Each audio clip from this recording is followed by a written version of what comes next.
I like that. Maybe I can do this with my mind, half my mind tied behind my back. Is that how? That's usually how I do it. Oh, it's pretty good, pretty good. All right. I will bring you greetings from Waco. I was going to speak on Christmas today. When Mike invited me up here, I said, well, yeah, that's Christmas Eve. I said, that'd be a good time to speak on Christmas. He goes, yeah, and so I've decided not to.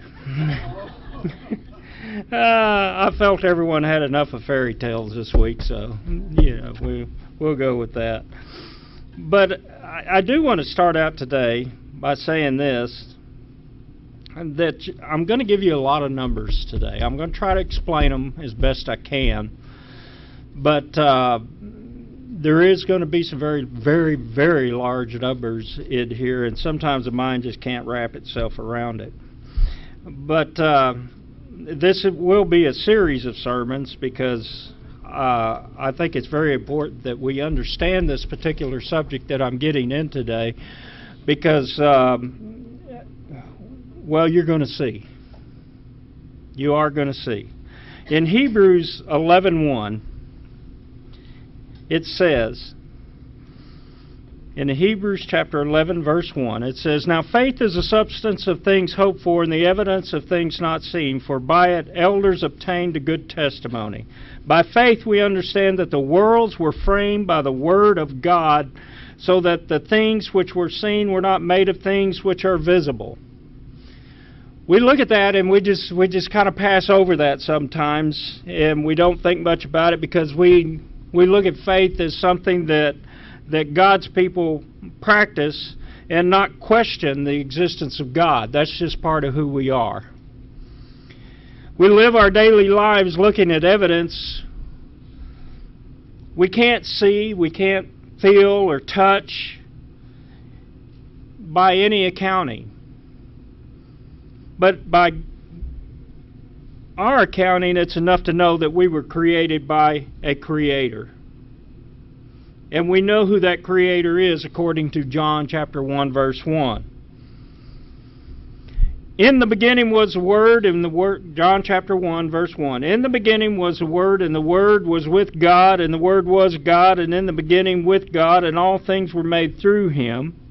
And without Him nothing was made that was made, and in Him was life, and the life was the light of men, and the light shines in darkness, and the darkness did not comprehend it. Believe it or not, in the scriptures I've just read is a lot of science. There is a lot of science in those few verses. And that's where I'm going to go today, is into science. Because for many others, belief in a grand designer is what you can only see with the naked eye or discern with human senses. Being creatures of logic, science becomes their God-believing, becomes their God, and they only believe in the evidence of what their science can prove. To them, there is no God. But over the last few decades, a growing number of former scientists, atheists, evolutionists, different men like that have turned Christian in the light of overwhelming proof of a designer, a grand designer of our universe. And they are increasingly documenting their evidence in a growing number of books that are out there. But I'm going to be using one book today that I'll be referencing from, and I'll reference other books, but I'm going to reference or use this particular one, and it's called The Case for a Creator. If you ever have an opportunity to read this, I highly recommend it. It's by Lee Strobel. Now, the background for Mr. Strobel is this. He became a skeptic of religion and the creator of life when he learned about Darwinism as a young student in college. And after graduating from college, he worked for a major newspaper and went on graduate school at an Ivy League college. Now, his wife turned Christian, and he was spurned by his wife's Christianity, and he began investigating the evidence for a creator, not to prove that there was a creator, but to disprove there was a creator. With this in mind, he opened up facts, and he ended up shedding his atheism and embarking on a road to God. He documented his journey to Christianity with this book and a couple others as well that he mentions within the book. But this book, however, is a series of interviews he did with leading scientists in their respective fields of research. These men are highly respected within their sciences, some of the top men in their field, who themselves had turned Christian based upon undeniable evidences. And there are several different sections in this book, and like I said, it's a fascinating reading. In this book, he covers fields such as physics, which is one I'm going to cover today, cosmology, evolution, astronomy, biochemistry, DNA. He goes into the origins of life and so much more. And like I said, this is going to be one of several sermons outlining the complexities of our universe, because I can't do it all in one sermon. There's just too much. You wouldn't believe it. I didn't believe it.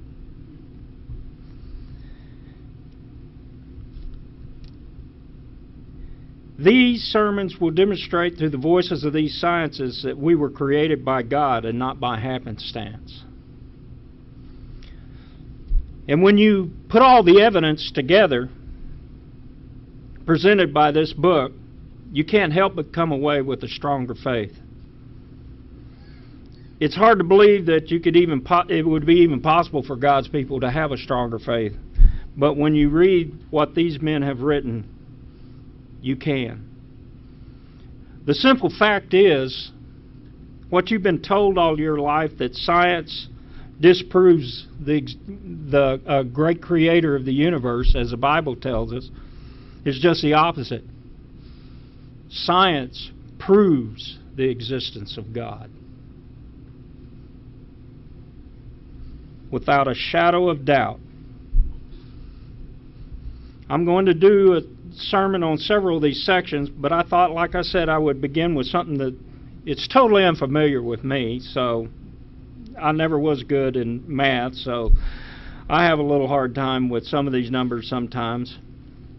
But it was unfamiliar until I read this book, and they make it very clear, very, very poignant in looking at it. What they call it, is the fine-tuning of the universe. It is greater part of proof in other sciences as well, so I'm not just going to abrogate it to this one sermon, because there's fine-tuning in man, there's fine-tuning in our environment, there's fine-tuning in solar system, there's fine-tuning in everything that we look at, DNA, molecules. And you'll understand what that term means more as I go through this. Now, scientists have viewed that there's something very uncannily perfect about our universe. The laws of physics and the values of physical constants seem, as one scientist put it, just right. If even one of a host of physical properties in our universe had been just a smidgen different, planets and galaxies never would have formed. Life would have been all but impossible. One of the scientists said, or one of them wrote, it said that the cosmos exists on a razor's edge. That's how fine-tuned it is. An extreme variance one way or another, and it would not exist. It could not exist. Now, take, for instance, the neutron, and here's where we're going to get into these numbers a little bit. And I'll explain it in a little bit of understandable way here in just a little bit. But the neutron is 1.2 0.00137841,870 times heavier than a proton. Wrap your mind around that. Which allows it to decay into a proton. Electron neutrino, a process is determined in relative abundance of hydrogen and helium that came after the Big Bang and gave the universe to be able to be dominated by hydrogen. Now, if the neutron to proton mass ratio were even slightly different, we would be living in a very different universe. One perhaps with far too much helium, in which stars would have burned out too quickly or life to evolve, or in one which protons decay into neutrons rather than the other way around, leaving the universe without atoms, so in fact we wouldn't be living here at all. We wouldn't exist. That's just one. Further examples of fine-tuning, they just abound. They're just all over in science. Tweak the change of electron, for instance, or change the strength of the gravitational force to the strong nuclear force just a smidgen, and the universe would look very different and likely be lifeless. The challenge for physicists is explaining why such physical parameters are what they are, because they can't, without falling back to a grand designer. And they don't want to do that. A lot of them don't. Another way of looking at this is a finely tuned constant is a strong nuclear force. That's the force that holds atoms together. The sun burns by fusing hydrogen, higher elements. It burns them together, or fuses them together. And when the two hydrogen atoms fuse, it's at 0.7% of the mass of hydrogen is converted into energy. If the amount of matter converted were slightly smaller, 0.6%, instead of 0.7%, a proton could not bond to a neutron. And the universe would consist only of hydrogen. With no heavy elements, there would be no rocky planets or no life or anything such as that. If the amount of matter converted were slightly larger, 0.8%, now we're talking about less than 1%, 0.8%, fusion would happen so readily and rapidly that no solar system and could come into being, and no system of life could ever exist. So the number must lie exactly between 0.6% and 0.8%. Another example given in the book that might help you understand it a little bit better, it did me, and it's given by a former arms control negotiator for President Ronald Reagan. His name is Patrick Glenn, and he's Associate Director for the George Washington University Institute for Communication Policy Studies in Washington, D.C. Also has a doctorate from Harvard University. He puts it this way. He based his studies on the term anthropic principles derived from the Greek word anthropic, for man. That's what it means, for man.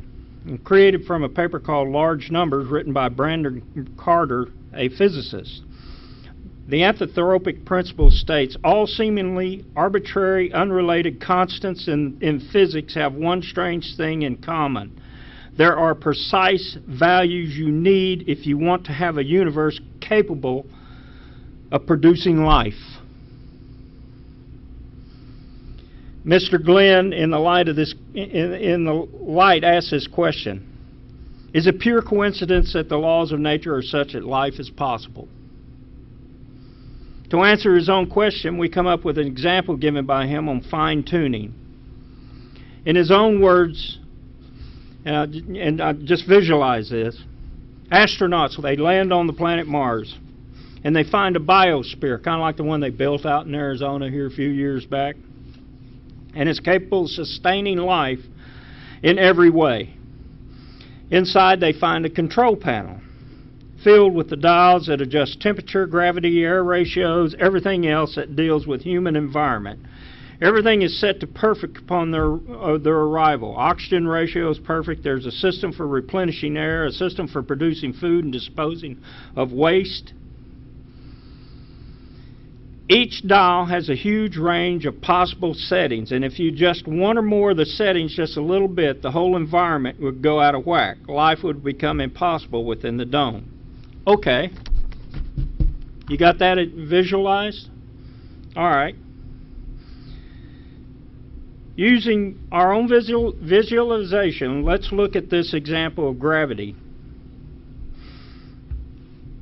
Imagine a wooden ruler, or one of those old-fashioned linear dials on a radio, you know, where you turn the dial and the little finger went across the numbers. And it's spread all the way across the universe as we know it. And it's set to 1-inch increments all the way across, which means there would be billions upon billions upon billions upon billions upon billions of 1-inch increments. Well, that entire dial, that entire ruler, represents the range of force strength in nature. You know, you'll hear that word a little bit. Now, gravity being the weakest force in that range, and a strong nuclear force that bonds protons and neutrons together in the nuclei being the strongest, a whopping 10,000 billion times stronger than gravity, the range of possible settings for the force of gravity can plausibly taken to be at least as large as a total range of force of strength, one end or the other of the ruler. So the whole one end of the ruler to the other is the range of force. It has a direct bearing on everything that is encompassed within it. Now let's imagine that you want to move the dial from where it's currently set. If you were to move it by 1 inch, the impact on life on this universe would be catastrophic. That's just 1 inch out of billions and billions and billions and billions in the range of force. One way or the other. 1 inch compared to the whole universe would make any life on Earth impossible larger than the size of a bug, if Earth exists. The life that did exist would have to have legs so big to support themselves that they would be unable to move effectively. 1 part in 10,000 billion, the total range of strength in nature, fine-tuned, would change this whole world, the galaxy, everything that we know. So, and there are many other examples of fine-tuning that just can't be ignored. The takeaway conclusion would be to someone like you and me that there's a great deal of care to make everything perfect in our universe for our existence. Einstein once said this: "What really interests me is whether God had any choice in the creation of the world." And what he meant by this question was, when he formed the world, as he said in Genesis 1:1, if you turn there and read that, he says, "In the beginning God created the heavens and the earth was without form and void, and the darkness was on the face of the deep, and the Spirit of God was hovering above the face of water." So what Einstein was asking in this question was, if he was going to create man for a place on a planet on the earth in the way that he did, he had to have everything set to perfect way for man to exist. This is a fundamental question. Compared to this question, all other questions really seem trivial.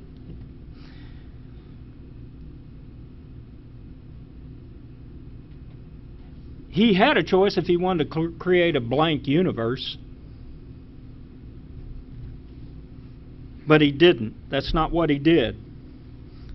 So in order to create a universe where life is possible with the same set of natural laws as ours, it seemed that he had only limited choices in how he could set it up. It's like when you build a house, there's certain things that you just have no choice that have to be done a certain way.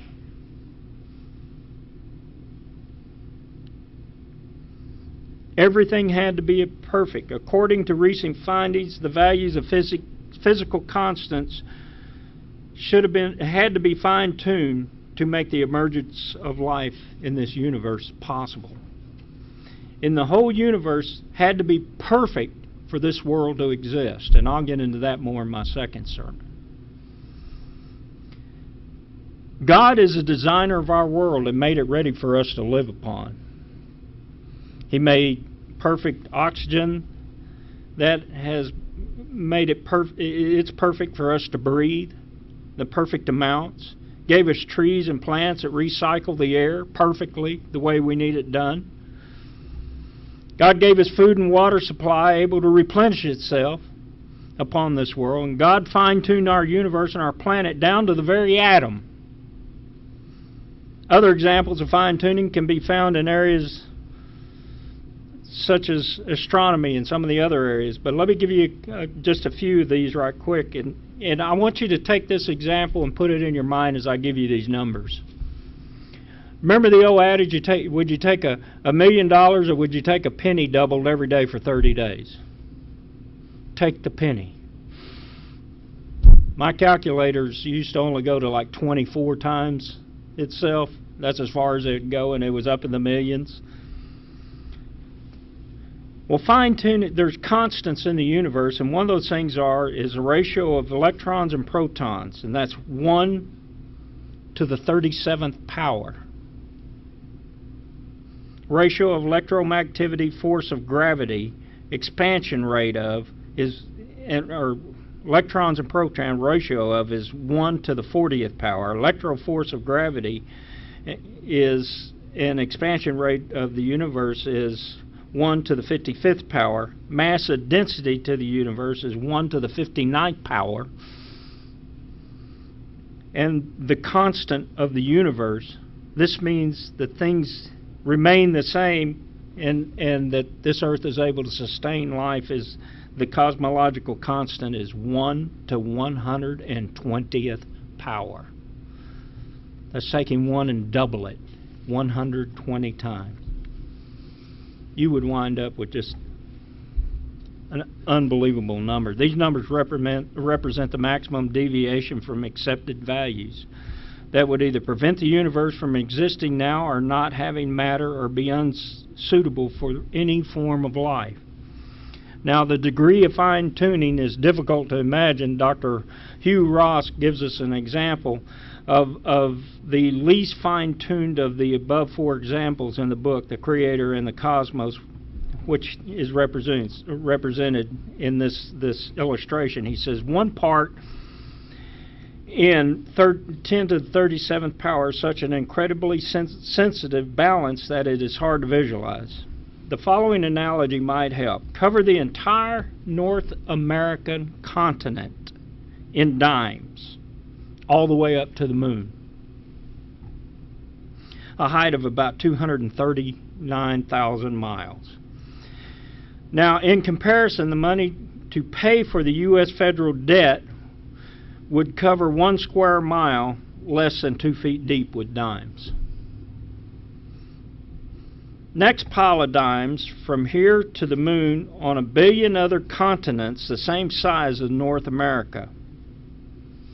Paint 1 dime red, mix it in all those other dimes, and the odds, and pick a friend, just pick any friend you want, doesn't know where you put the dime, in any one of those billion continents filled with dimes all the way to the moon. And it's like he would turn around, walk out, and stick his hand in and pull that 1 red dime out.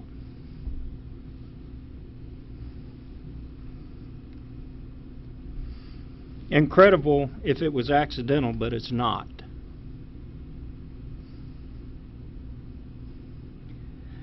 The ripples in the universe from the original Big Bang event are detectable at 1 part in 100,000. If this factor were slightly smaller, the universe would only exist as a collection of gas. No planets, no life. And if this factor were slightly larger, the universe would consist only of black holes. Obviously, no life would be possible in such a universe. And fine-tuning isn't a theory, folks. It's not a theory.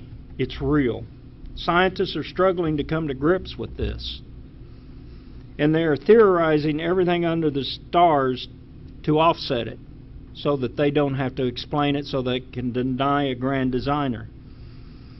Everything from multiple universes to what they call everything theory, and on and on. But they offer no proof for these any other theories. But fine-tuning exists. One scientist named Collins said, an unexpected, counterintuitive, and strongly precise setting of the cosmological constant is widely regarded as the single greatest problem facing physics and cosmology today. Skeptics say it can't be because of a designer of the universe, a creator of the universe. But a Harvard biologist named Richard Lewontin once admitted, we take the side of science in spite of the patent absurdity of some of its constraints, in spite of failure to fulfill many of its extravagant promises of health and life, in spite of a tolerance of scientific community for unsubstantiated just-so stories, because we have prior a commitment to materialism, rejection of existence of anything divine or supernatural. It's not that the methods and intuitions of the scientists somehow compel us to accept a material explanation of the phenomenal world, but on the contrary, that we are forced by our prior presumptions, adherence to material causes, to create an apparatus of investigation and a set of concepts that produce material explanations, no matter how counterintuitive, no matter how mystifying to the uninitiated. Moreover, that the materialism is absolute, for we cannot allow divine foot in the door. And that was written. The name of the article was Billions and Billions of Demons, a New York Review, January 9, 1997. Psalms 14:1 says, and here we go again, the fool has said in his heart, there is no God. They are corrupt. They have done abominable works, and there is none who does good. The Eternal looks down from heaven upon the children of men to see if there are any who understand, who seek God. Do we even seek God? Do we even try? Does man even try? I don't know how many articles I've written. I wrote 2 or 3 articles this week, and I've wrote so many others about Christmas. But the ones I posted this week on Facebook and different things like that, all I got back in response was Merry Christmas.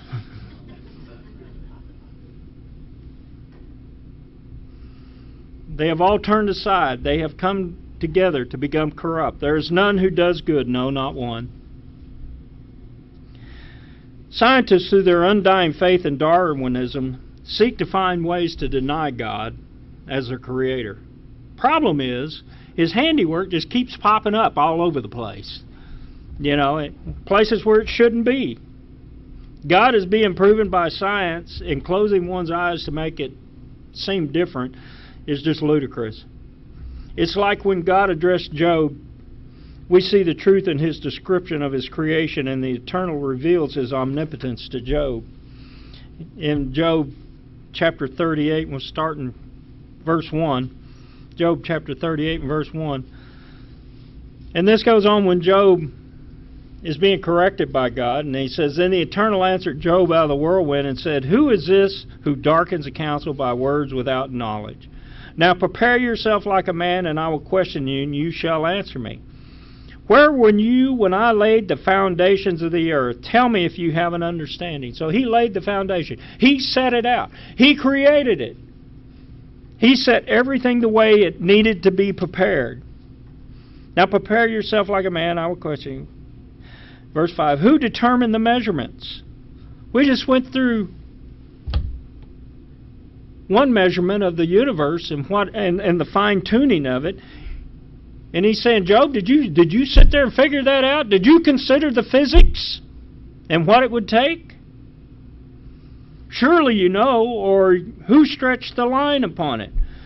To what were its foundations fastened? Or who laid the cornerstone when the morning stars sang together and all the sons of God shouted for glory? Or who shut the sea with the doors, and when it burst forth and issued from the womb? When I made the clouds its garment and the thick darkness its swaddling band? When I fixed my limit for it and set bars and doors? And when I said, this far you may come, but no further, and here your proud waves must stop? Have you commanded the morning since your days begun, and caused the dawn to know its place, that it might take hold of the ends of the earth, and the wicked be shaken out of it? It takes on form like clay under the seal, and stands out like a garment. From the wicked their light is withheld, and the upraised arm is broken. Have you entered the springs of the sea? Have you walked in the search of the depths? And you know, one of the fascinating things, if I can break in here right now, a guy wrote a book, and I forgot what it is right now, and the name of it, but he goes and shows where many of the scriptures in the Bible that were written many thousands years. Job is considered probably one of the oldest books in the Bible. And he shows where in Job and different places in the Bible that some of these things that he says, like springs in the seas and currents in the seas and different things like that, actually existed. They didn't know that even up to 200 years ago. And scientists who looked at these words went out and they discovered, yes, there's currents in the seas. There's springs in the seas. There's different things that he has talked about that are in these scriptures. So these words have science in them. They have meaning in them. They have direction. Have the gates of death been revealed to you? Have you seen the doors of the shadow of death? Have you comprehended the breadth of earth? Tell me if you know all of this. Can you bind, and drop down to verse 31, can you bind the clusters of Pleiades or loose the belt of Orion? Can you bring out Mazzaroth in its season? Can you guide the great bear with its cubs? Do you know the ordinances of heavens? So there are ordinances of heavens that have to be considered, that have to be calculated, that have to be added into our thinking. Can you set their dominion over earth? Can you lift up your voice to the clouds? An abundance of the water may cover you. Can you send out lightnings that they may go and say to you, here we are? Some people believe that he's talking about like the telephone, because the telephone sends out an electric pulse, and on the other end, that electric pulse turns into words. It's lightning he's talking about that turns into words. Who has put wisdom in the mind, or has given understanding to the heart? Who can number the clouds by wisdom? Who can pour out the bottles of heavens when the dust hardens in clumps and the clods cling together? Here's a quote from Lee Strobel out of the book The Case for the Creator. The everyday functioning of the universe is in itself a kind of ongoing miracle. The coincidences that allow the fundamental properties of matter to yield to a habitual environment are so improbable, so far-fetched, so elegantly orchestrated that they require a divine explanation. In other words, the momentary abrogation of laws of nature in a sudden, visible, and direct way, what we usually call a miracle, obviously points toward an all-powerful deity. I thought those were very striking words. You know, the resurrection of Christ and His ability to heal the sick and raise the dead are direct results of such abrogation of such laws of nature, of our science, of our world, of everything that we know. We can't do it. We can pray for those things to happen.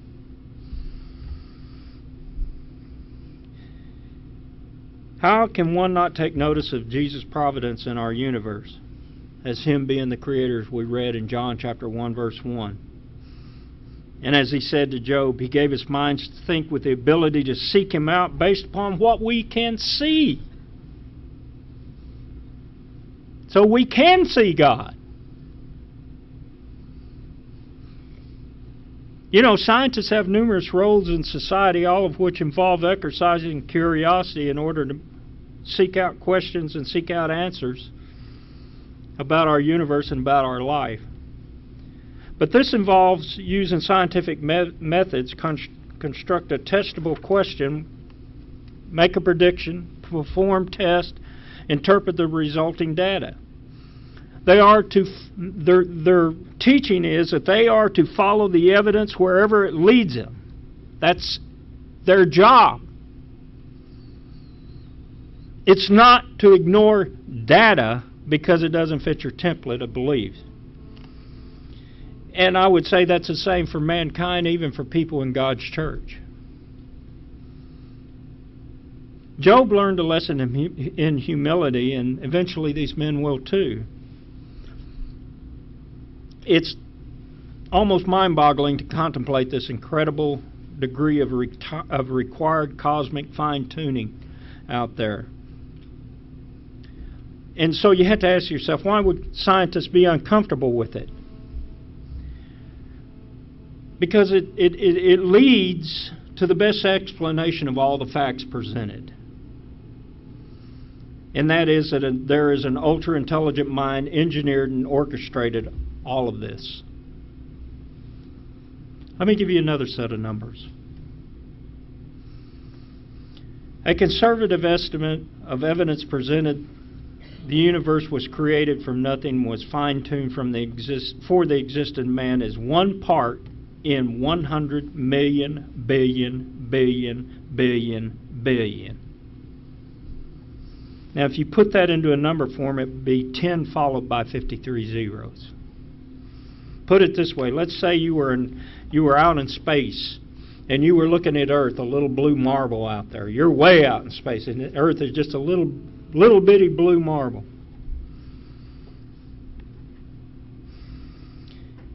And you throw a dart. Just throw a dart at it. You're trying to hit a target. And you hit the bullseye. But here's the kicker. The bullseye is 1/1,000,000,000 of an inch in diameter. That is less than the size of just one atom. From out in space, you hit that bullseye. It just goes on and on, the proof of fine-tuning by God in the universe. And there's up to 34 proofs. I brought a printout of them. I'll leave here with you if you want to look at them. And some of them are as follows. The electromagnetic coupling of the constant binds electrons to protons in atoms. If it were smaller, fewer protons would be held. If it was larger, electrons would be held too tightly to bond with other atoms. Ratio of electrons to proton mass, 1.1836. Again, if this was larger, smaller molecules could not form. Carbon and oxygen nuclei have finely tuned energy levels. Electromagnetic and gravitational forces are finely tuned so that the right kind of star can be stable. Our sun is the right color. If it was redder or bluer, photosynthesis response would be weaker. Our sun is also the right mass. If it was larger, its brightness would change too quickly and there would be too much high energy radiation. If it were smaller, the range of planetary distance able to support life would be too narrow. The right distance would be so close to the star and the tidal forces would disrupt the planet's rotational period. UV radiation would also be inadequate for photosynthesis. The Earth's distance from the Sun is crucial for a stable water cycle. Too far away and most water would freeze. Too close and most water would boil. The Earth's gravitational axle tent, rotation period, magnetic field, crust and thickness, oxygen-nitrogen ratio, carbon dioxide, water vapor, and ozone levels are all just perfectly right. And that's just a few, and on it goes with different sciences. And you have to wonder how, as I said earlier, how man can deny God any longer. Science was once the enemy of God, now it's the presenter of evidence proving God to all humanity. A NASA astronomer, John O'Keefe, wrote, We are by astronomical standards pampered coseted, cherished group of creatures. If the universe had not been made with the most exacting precision, we could never have come into existence. It is in my view that these circumstances indicate the universe was created for man to live in. What is all this for? Why did God create this for man? Why do we exist on a small ball in the middle of a seemingly endless expanse of stars and universes and solar systems? Where does in the universe we live on the razor's edge? Psalms 8 tells us of what we're here for. And in Psalms 8 verse 3 he says, "When I consider your heavens and the work of your fingers, the moon and the stars which you have ordained, what is man that you are mindful of him, and the son of man that you visit him? For you have made him a little lower than the angels, and you have crowned him with glory and honor. You have made him in dominion over the works of your hands. You have put all things under his feet, all sheep and oxen, even the beasts of the field, the birds of the air, and the fish of the sea, that pass through your paths of the sea. O eternal, our eternal, how excellent is your name in all the earth." But you know, when God was fine-tuning this universe for man to exist on, He wasn't just thinking about this earth and the universe and the galaxy and the solar system. He was thinking far, far beyond that. He not only made this world perfect for us in the universe, but the spiritual world as well. The truth of our God is that we can't change what we see and what we feel and everything else with simple hypotheses. What is not a hypothesis is we're here for a reason, and all the fine-tuning is really temporary, because we're temporary. It says in 2 Corinthians chapter 4:18. He says, 2 Corinthians chapter 4:18. He says, "Therefore we do not lose heart, even though our outward man is perishing, yet the inward man is being renewed day by day. For our light affliction, which is but for a moment, is working for us far more exceedingly an eternal weight of glory, while we do not look at the things which are seen, but the things which are not seen. For the things which are seen are temporary, but the things which are not seen are eternal." This world and man are going through changes that scientists can't detect, that earthly men can't see or visualize in their minds. I ask the question, when I think about this, and I think about these men who went out and they investigate the heavens, and they investigate the atom, and they investigate the molecule, and they investigate all these other things in such a way, like this Lee Strobel. I ask the question, why is it men who are so intelligent as these men are, who are so given this blessed ability to understand these things and see these things and detect these things,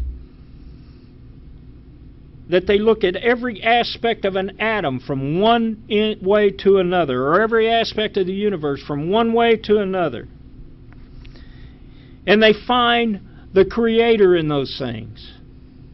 They find that there is God there.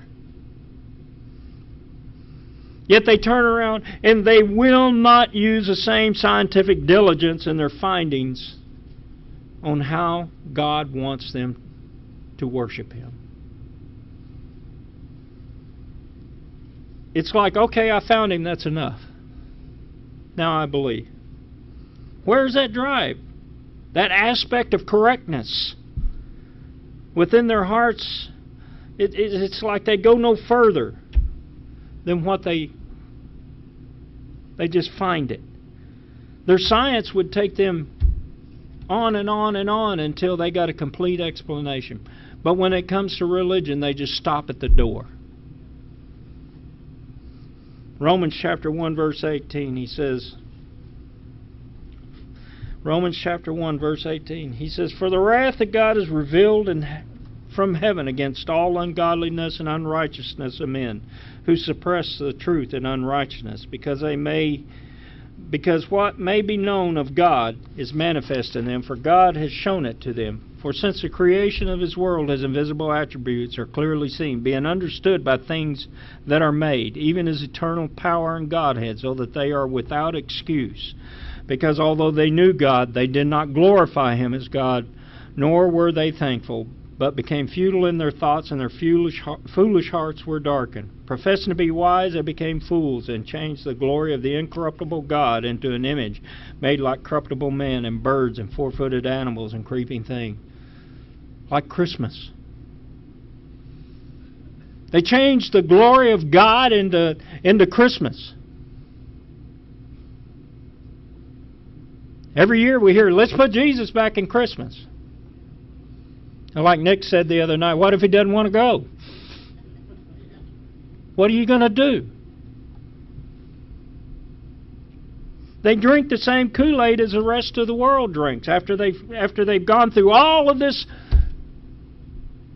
trouble of seeking God, trying to prove Him, believing in men's agendas instead of going a little bit further past even man's own vision of what God is. And it's the very same thing that drove them to find God that has covered their eyes from seeing God.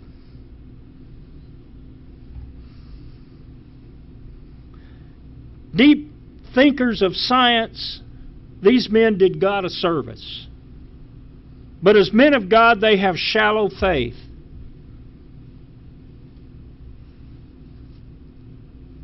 But as it says, all this is temporary, because God has only just begun. And that's not the Karen Carpenter song or what.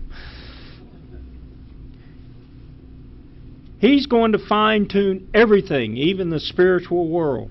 Revelations 21:1.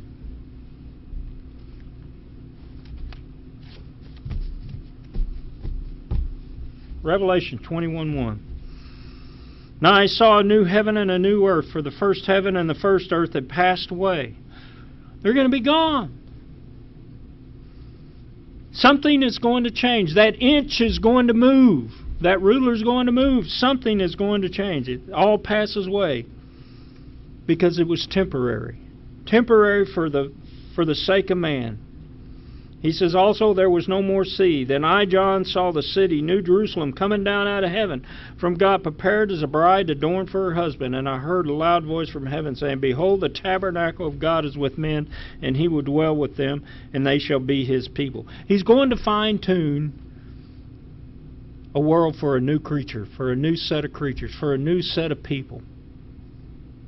As he says in 2 Corinthians 5:17, he says, you are a new creature in Christ.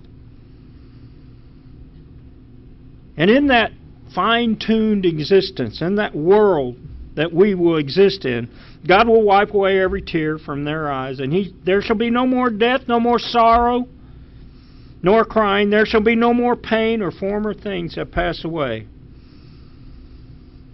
And he says in verse 5, he says, then He who sat on the throne said, behold, I make all things new. And He said to me, write, for these words are true and faithful. And He said to me, it is done. I am Alpha and Omega. He is the beginning and He is the end of all things.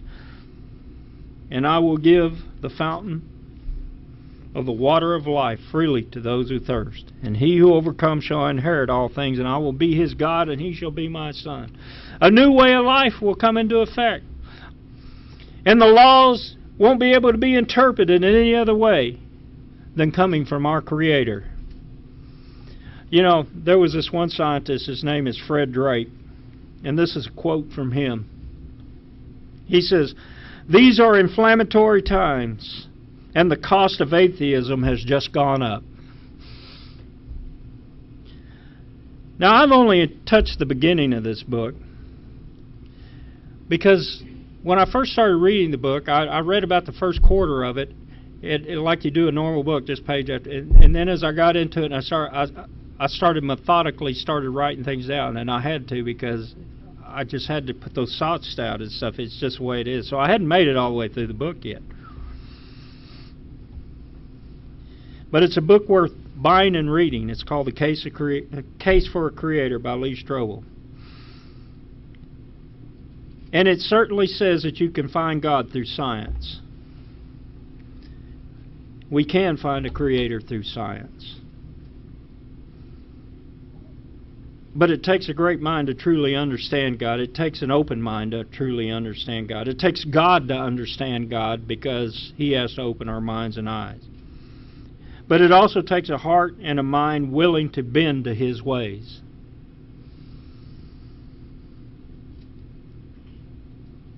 And He says in Matthew chapter 7, verse 21 through 23, "Not everyone who says to me, 'Lord, Lord,' will enter the kingdom of heaven, but the one who does the will of my Father who sits in heaven. On that day many will say to me, 'Lord, Lord, did we not prophesy in your name, cast out demons in your name, do many mighty works in your names?' And then I will declare to them, 'I never knew you. Depart from me, you workers of lawlessness.'" Now can you see that day standing before God, and He asks this question: how is it that you could find faith in me within an atom, but you couldn't follow me in this world? But here's the kicker of the whole thing. I don't want my faith based upon science. It helps. I'll give it that. It's great for those who may be a little bit skeptical about it. It's nice that hard proof can be collected for those who need it. But I want to have faith because I believe in God, not because science told me to, or told me He was real. I want to know God is real for myself within my heart, and that I came to Him in that way.